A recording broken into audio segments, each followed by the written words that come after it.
Il est temps de parler un peu de musique maintenant avec Joey, parce que sinon lui aussi on va lui demander de couper. Ah oui, non, on va pas couper. Et on reste dans le thème avec vous, Joe, parce que vous allez nous parler de musique au féminin ce matin. Thomas, ce matin j'ai sélectionné quelques nouveautés réjouissantes où les femmes sont au premier plan et on commence avec une légende. J'ai deux amours, mon pays est Paris.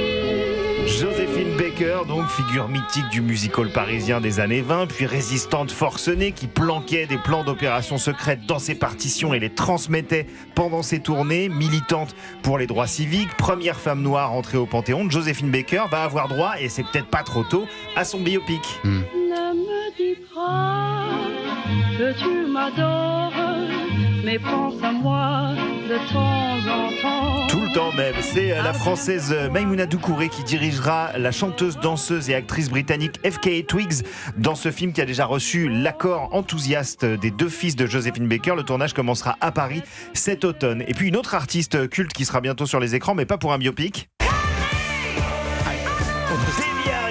un autre style.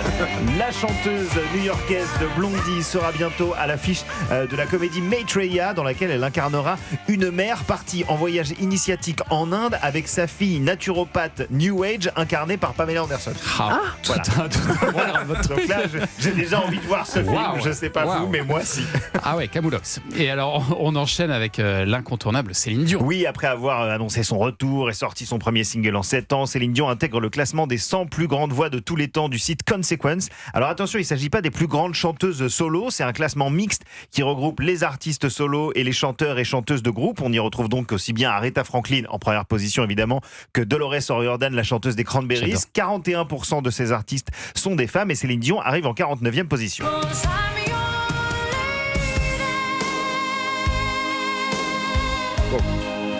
Je me suis fait souffler là quand même.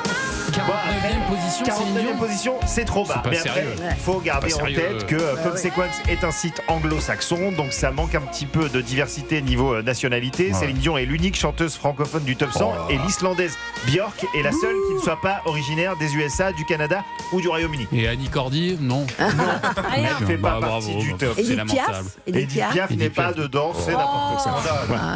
Bon, Joe, on termine avec une nouvelle qui contredit un peu ce dont vous nous parliez la semaine dernière. Oui, Thomas, alors je parlais la semaine dernière, Catherine, de la fameuse fièvre bleue. C'est une maladie qui a été inventée par la presse musicale pour parler des ventes de places de concert qui s'écroulent et d'énormes tournées qui s'annulent. Et ça fait un petit peu peur à tout le monde. Mais il y a tout de même quelques artistes qui font mentir les chiffres. Parmi elles, la jeune Olivia Rodrigo. Oh là,